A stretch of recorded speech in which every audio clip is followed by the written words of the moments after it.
ओम सर्वमंगल मांगल्ये शिवे सर्वार्थ साधिके शरण्ये त्र्यंबके गौरी नारायणी नमोस्तुते।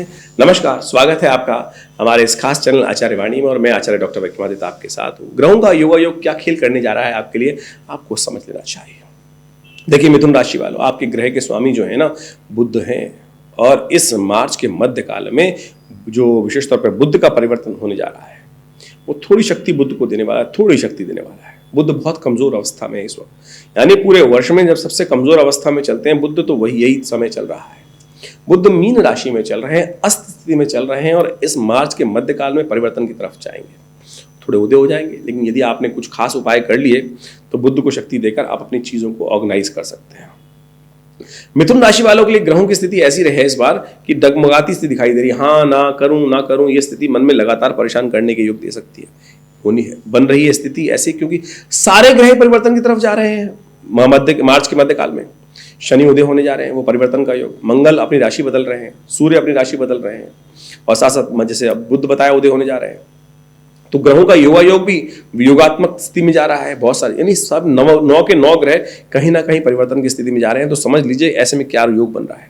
सबसे खराब स्थिति तो यह मंगल शनि का टकराव होने जा रहा है, और जब भी मंगल शनि का टकराव होता है तो भूकंप, दुर्घटना, टकराव की स्थिति उत्पन्न करता है। ऐसे में आपके मनोमस्तिष्क को शांत रखते हुए कार्य करने की जरूरत है। प्रकृति में भी घटनाएं नेगेटिव होती दिखाई दे रही हैं। ऐसे में भारत में तो इलेक्शन चल ही रहा है, वो टकराव की स्थिति दे ही रहा है। तो ऐसे में उठापटक के योग बन सकते हैं, सावधान होकर कार्य करने की जरूरत, समझने की जरूरत है।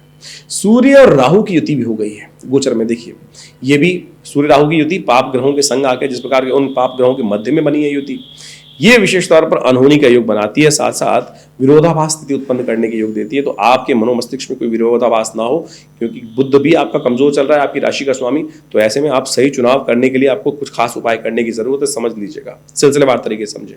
डेट वाइज कैसा होगा आपके साथ। 11 मार्च को सोमवार का अवसर है, प्रतिपदा की तिथि है, मीन राशि में चल रहे हैं चंद्रमा, यानी आपकी राशि के अनुसार बात करें तो 12वें भाव में चंद्रमा चल रहे हैं, बुध वहीं पर विराजमान है और राहु के साथ योग चल रहा है।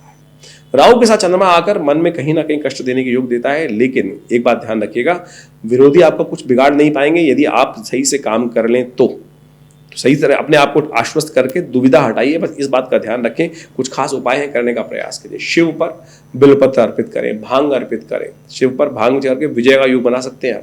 इस दिन सोमवार का अवसर है, इस उपाय को करके ओम नमः शिवाय का पाठ करते इस उपाय को करने का प्रयास कीजिए, अच्छा होगा, कल्याण के योग बनेंगे। इस दिन चंद्र दर्शन भी हो रहे हैं, तो चंद्र दर्शन भी कर लेंगे तो आपके लिए बहुत अच्छा योग बनेगा। इस दिन एक चंद्र दर्शन, दूज के दिन चंद्र दर्शन कर लिया जाए। प्रतिपदा तिथि है लेकिन दूज आ जाएगी थोड़ी देर में ही, थोड़ी देर के लिए प्रतिपदा रहेगी। शाम के समय चंद्र दर्शन का योग बनेगा, इसलिए चंद्र दर्शन का योग कह रहे हैं। इस दूज के दिन चांद दर्शन कर लेने से कहा जाता है, और बड़े बुजुर्ग का आशीर्वाद लेकर, शिव का नाम लेकर, शिव का पूजन, गौ पूजन, यदि ये तीनों चार कार्य कर लिए तो आने वाले पूरे महीने तक आप अपने ग्रहों के नेगेटिव प्रभाव को ठीक करने के लिए भगवान का आशीर्वाद प्राप्त कर सकते हैं। ये सुंदर उपाय हमने आपको वर्णित किया है, इसका लाभ लेने का आप प्रयास कीजिए। 12 मार्च को ग्रहों का दिखाता है मंगलवार का अवसर, उदय तिथि द्वितीया, उसके बाद तृतीया का आगमन, लेकिन तृतीया क्षय।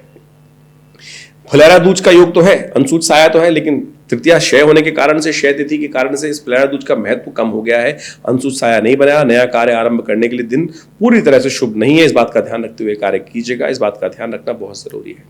ग्रहों का योगा योग आपके लिए अनुकूल है, स्थिति अच्छी है, खराब नहीं है, लेकिन थोड़ी कमजोर है। उनको ठीक करने के लिए आपको लगातार कुछ हिम्मत की, साहस की जरूरत है। तो हनुमान जी का स्तवन करें, हनुमान जी का पाठ करें, पीपल की पत्तों की माला लेकर हनुमान जी को अर्पित करना, यह आपकी राशि के अनुसार से बड़ा श्रेष्ठ उपाय हमें लगता है।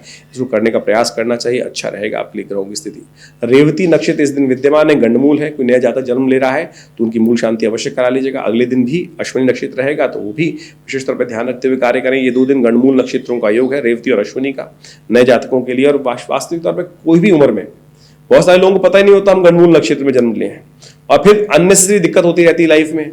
जब एनालाइज करते हैं, पता नहीं कभी किसी का उपाय कर लिए, कभी किसी का उपाय कर लिए, मूल बात पे ध्यान नहीं दिया कि जातक मूल नक्षत्र में उत्पन्न हुआ गंडमूल नक्षत्र के अंदर मूल शांति नहीं होती है, या होती है तो पूरी होती नहीं है।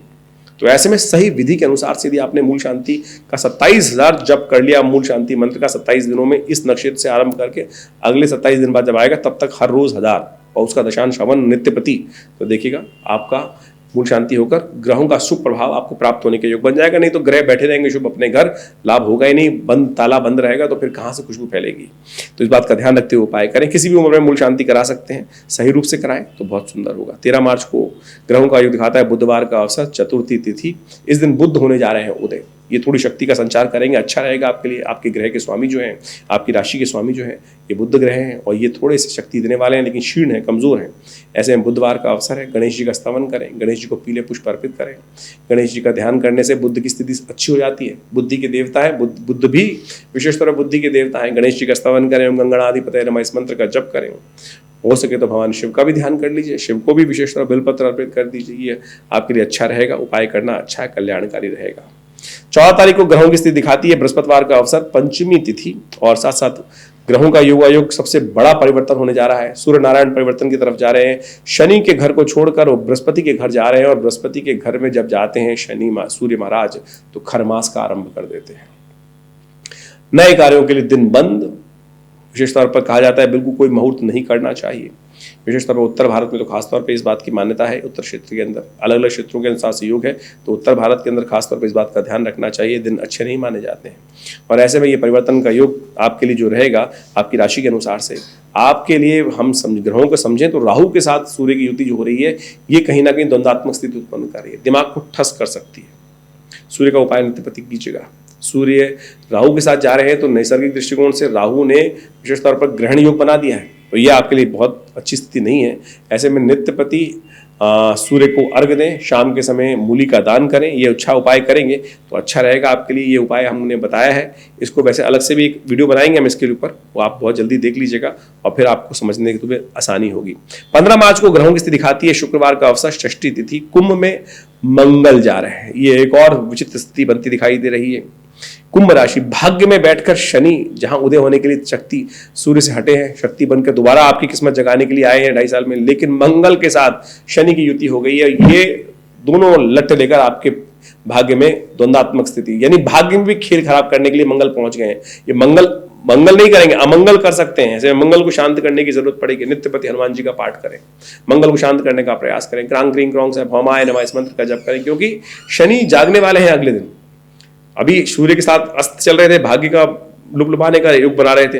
अब शनि करेंगे अच्छा, भाग्य को जगाने का प्रयास करेंगे आपके, लेकिन मंगल जो है वो शनि के साथ द्वंद्वात्मक यानी एक ग्रह आगे बढ़ने के योग बनाएगा और ऐसे में मंगल उनकी शक्ति को कम करने का प्रयास करेंगे। तो ऐसे में ध्यान रखना पड़ेगा, मंगल का उपाय आपको करने की जरूरत है। आपकी राशि के अनुसार से हमें दिखाई देता है कि आपके लिए अच्छा ये है कि हनुमान जी का स्तवन करें, हनुमान जी का चोला चढ़ाएं, हनुमान जी को नित्यप्रति मीठे का घर के बने हुए चूरमे का भोग लगाएं, अच्छा रहेगा आपके लिए। 40 दिन तक ये स्थिति है, ध्यान रखते हुए कार्य कीजिएगा। 16 मार्च के लिए शनिवार का अवसर, सप्तमी तिथि और शनि होने जा रहे हैं इस दिन उदय। मंगल परिवर्तित करके शनि के साथ आ चुके हैं, अब शनि उदय होंगे तो थोड़ा सा ध्यान रखते हुए कार्य करने की जरूरत है। शनिवार के दिन शनि हो रहे हैं उदय, आपके भाग्य उदय जगाने के लिए रास्ता बना रहे हैं। सर्वार्थ सिद्धि योग का भी निर्माण है इस दिन। वैसे तो खरमास आरंभ है, नए कार्य आरंभ नहीं करने चाहिए, लेकिन बहुत जरूरी हो तो नया कुछ कार्य आरंभ करना इस दिन कर लीजिएगा, क्योंकि फिर अगले दिन से खड़ाष्टक आरंभ हो जाएगा। शनि उदय होकर मंगल के साथ जो योग बनाएंगे उसके लिए हम अलग से एक वीडियो बना रहे हैं, आप जल्दी से देख लीजिएगा। उसको उपाय करना पड़ेगा 40 दिन तक, नहीं तो शनि महाराज ये तलवारें खड़का सकते हैं, दुर्घटना का योग, टकराव की स्थिति उत्पन्न कर सकते हैं। ध्यान रखते हुए कार्य करना है। शनि भाग्य जगा रहे हैं आपका, मंगल वहां पर शनि की शक्ति को कम कर रहे हैं, इसलिए मंगल की शक्ति को कम करना आपके लिए बहुत जरूरी है। तो वो कैसे होगी वो हम आपको उपाय बताया आपको, उसको करिए, कल्याण होगा। 17 मार्च के दिन रविवार का अवसर, अष्टमी तिथि, मिथुन राशि में विशेष तौर पर चंद्रमा का योग जो बन रहा है ये आपके लिए विशेष तौर पर बहुत अच्छा रहेगा, महत्वपूर्ण रहेगा। नई शक्ति का संचार करने के योग बनेंगे। ऐसे में होलाष्टक भी आरंभ हो रहे हैं, ध्यान रखिएगा। लोग ईर्ष्या करके कुछ ना कुछ अहित करने का आपका कार्य कर सकते हैं, नजर लग सकती है। चलते हुए व्यवसाय को ध्यान रखें। अपने आप घर में बंधनवार बांधकर, सिरस के पत्तों का बंधनवार बांधकर अपने घर के रखें। हमने एक विशेष उपाय किया है, आश्रम पे इस दिन यज्ञ रखा है, क्योंकि इन होलाष्टकों में आप अपने घर को नजर बला आला वाला सब दूर रखने के लिए हमने एक विशेष यज्ञ रखा है इस दिन, विशेष तौर पर बटुक भैरव जी के लिए। आप सब भी इस यज्ञ में सम्मिलित हो सकते हैं और इस यज्ञ में सम्मिलित होकर अपने घर के लिए शुद्ध जो यज्ञ भस्म है वो मंगा सकते हैं, उसको लगाकर अपने बच्चों की रक्षा कर सकते हैं। तो ये खास उपाय रहेगा, इसको अवश्य करने का प्रयास कीजिएगा। होलाष्टक के दिनों में ये दिव्य भस्म किसी भी अला बला से आपकी रक्षा कर सकती है। और इसको अवश्य धारण करने का प्रयास कीजिए और हमारे संस्थान से इस भस्म को आप प्राप्त कर सकते हैं।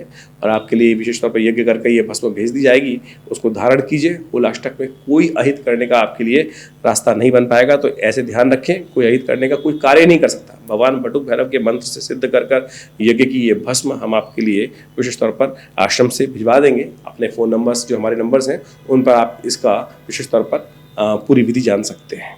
18 मार्च को ग्रहों की गणना दिखाती है, सोमवार का अवसर और 7/7 पर सोमवार का दिन है, नौमी तिथि विराजमान है। ग्रहों का योगायोग आपके अनुकूल कुछ स्थिति बन रहा है, क्योंकि चंद्रमा आपके लिए लग्न में व्यवस्थित हो गए हैं और ये आपके लिए अच्छा योग बना रहे हैं। नई शक्ति का संचार कर रहे हैं, विचारों में नयापन ला रहे हैं और नयापन विचार कई स्थितियों से बता सकता है, लेकिन मन की चंचलता को बढ़ा सकते हैं चंद्रमा यहाँ पर। मिथुन राशि वालों के लिए समस्या क्या है कि मन चंचल रहता है, सही डिसीजन नहीं ले पाता, और ऐसे में चंद्रमा का योग यहाँ जो बन रहा है थोड़ा सा और मन को अस्थिर करने के योग बना सकता है। तो ऐसे में थोड़ा सा चंद्रमा को स्थिर करने की जरूरत है। चंद्रमा स्थिर होंगे शिव से, शिव का ध्यान करें, शिव का अभिषेक करें, तो आपके लिए अच्छा रहेगा। 19 मार्च को मंगलवार का अवसर और ग्रहों का परिवर्तन का योग बनेगा। चंद्रमा उच्च अपने घर जाएंगे और ये आपके लिए बहुत अच्छा रहेगा। दोपहर को 1:40 पर चंद्रमा कर्क राशि में प्रवेश कर जाएंगे। ये आपके लिए लाभ की स्थिति प्रशस्त करने के योग बनेंगे, आगे बढ़ने के योग बनाएंगे। ऐसे में बड़े बुजुर्गों का आशीर्वाद लेते हुए खीर का भोग भगवान को लगाएं, खीर का भोग वितरण करें। माँ के आशीर्वाद से खीर को स्वयं भी प्रसाद रूप में ग्रहण करें, यह आपके लिए बहुत सुंदर उपाय है, कर लीजिए, कल्याण के योग बनेंगे। 20 मार्च को ग्रहों का गणना दिखाती है, बुधवार का अवसर, एकादशी की तिथि, और ग्रहों की स्थिति दिखाती है अद्भुत योग। आपकी राशि के अनुसार से सुंदर आपके लिए योग बना हुआ है, लाभ की स्थिति बन सकती है, लेकिन थोड़े खर्चे बढ़ने वाले हैं। आंवला एकादशी है इस दिन, कहा जाता है आरोग्यता प्राप्त करने के लिए एक दिव्य उपाय कर लेना चाहिए। भगवान विष्णु को पूजन करते हुए पंचोपचार षोडशोपचार पूजन करके उनको स्नान कराकर आंवला यदि अर्पित करें प्रसाद रूप में, फिर उसको ग्रहण करें और आंवले के पेड़ के नीचे बैठकर ओम नमो नारायण इस मंत्र का जप कर 108 बार आंवले के प्रसाद को यदि ग्रहण कर लें तो आरोग्यता के सुंदर योग बन जाते हैं। तो इस प्रकार से ग्रहों का योग बड़ा सुंदर है, इसको समझते हुए कार्य कर लें तो बहुत अच्छा रहेगा आपके लिए। इसके साथ साथ हमारा सुझाव ये है कि अपनी जन्मपत्री को अच्छे से एनालाइज करें और उसके बाद दशाएं कौन चल रही, महादशाएं कौन सी चल रही, ग्रहों की स्थिति इंटरनल तौर पर षडवर्ग में, षोडश वर्ग में किस प्रकार की हैं और कौन से ग्रह अस्त हैं, कौन से ग्रह उदय हैं आपकी राशि के अनुसार से आपके जन्मपत्री के अंदर, तो उन सब का प्रभाव भी बहुत बढ़िया तरीके से एनालाइज, नहीं तो 12 भावों में 12 राशियों में पूरे विश्व को विभाजित करके ओवरऑल तो समझ में आती है, लेकिन स्थिति हर व्यक्ति की अलग अलग होती है। उसके लिए डीप जन्मपत्री की एनालाइज करने की आवश्यकता होती है। उसको समझेंगे तो आप प्रत्यक्ष रूप से चीज़ों को बहुत अच्छे से समझ सकते हैं और समय का लाभ ले सकते हैं। जो देश काल परिस्थिति को समझते हुए कार्य करते हैं ना, वो जीवन में बहुत बढ़िया तरीके से सफलता प्राप्त करने के योग बनाते हैं। ज्योतिष एक बहुत चमत्कारिक विज्ञान है। तो ये सिद्धांत जो हमने आपको समझाए हैं, आप इनका अवश्य सहारा लेने का प्रयास करें। हमने ये संस्थान अपना विवेकानंद योगाश्रम, जहाँ हमारा बहुत बड़ा आश्रम है दिल्ली के अंदर, हमारे पिता आचार्य श्री केशव देव जी महाराज के सानिध्य में इस आश्रम की स्थापना 1960 के दशक में की गई और यहाँ विभिन्न पराविद्याओं पर शोध आज भी चलता है।